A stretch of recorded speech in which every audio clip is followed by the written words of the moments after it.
The story about the Magi is a Christmas favorite. In fact, if we don't share we three kings of Orient are, we haven't heard the whole story. In fact, I would go so far as to say if we don't retell this part of the story, we haven't heard some of the most important, interesting, life-changing parts of the Christmas story. So let's go. Let's take some time to remember what this part of the Christmas story offers to us. First of all, the Magi are a group of people coming in from the outside. They're not part of the core. They're not the inner circle. More than likely, they were ancient astrologers coming in from Persia, which is modern-day Iran. It's possible that they were Zoroastrian priests, which is a different faith tradition than the Jewish tradition which Jesus and his family practiced. So here they come, outsiders, the ones who live over there. People of a different faith coming to see the baby Jesus, not to be converted, but to worship, to bring gifts, to pay homage to someone who is different from them. The Magi don't have a clue about the Jewish scriptures. They don't know about the traditions. They don't know what has been written. But what they do know is how to read the stars. They do know how to look up and see the signs of holiness, which are written across the skies for all of us. The authors of Matthew's Gospel include this in the Christmas story.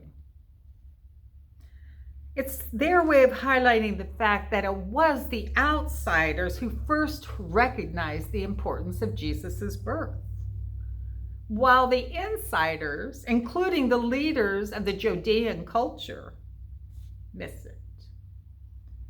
And King Herod was among the ones who missed it.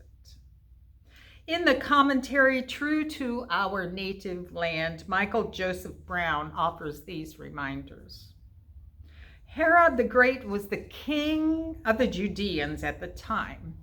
The Romans had put him in power some 30 years before the birth of Jesus.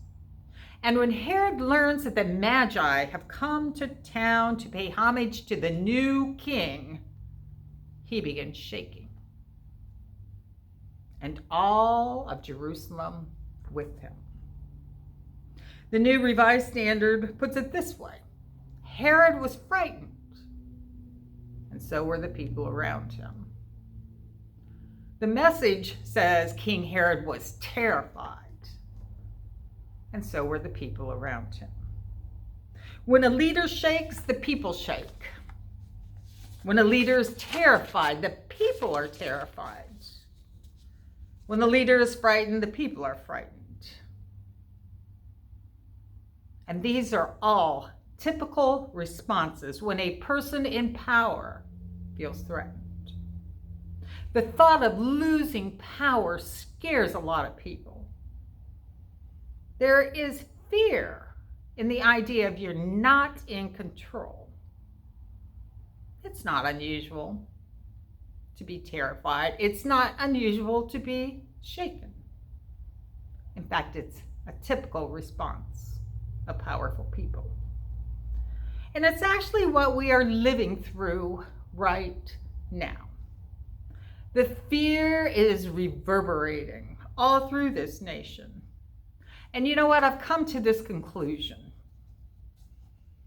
It doesn't have to make sense. It just is.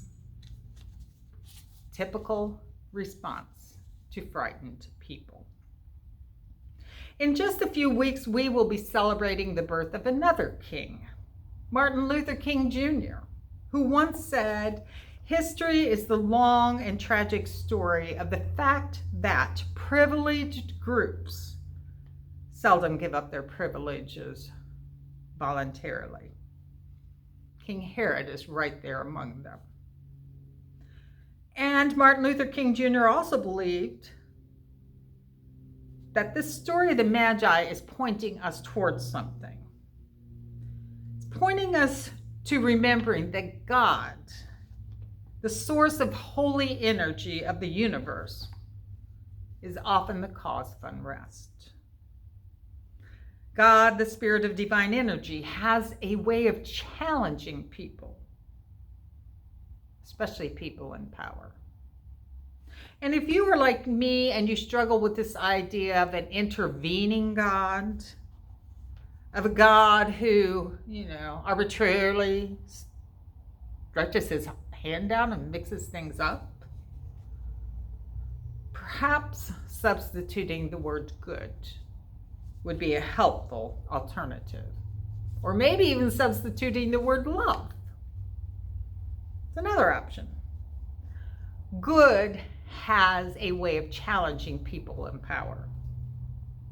The energy of those who work for the good of others can be a source of unrest.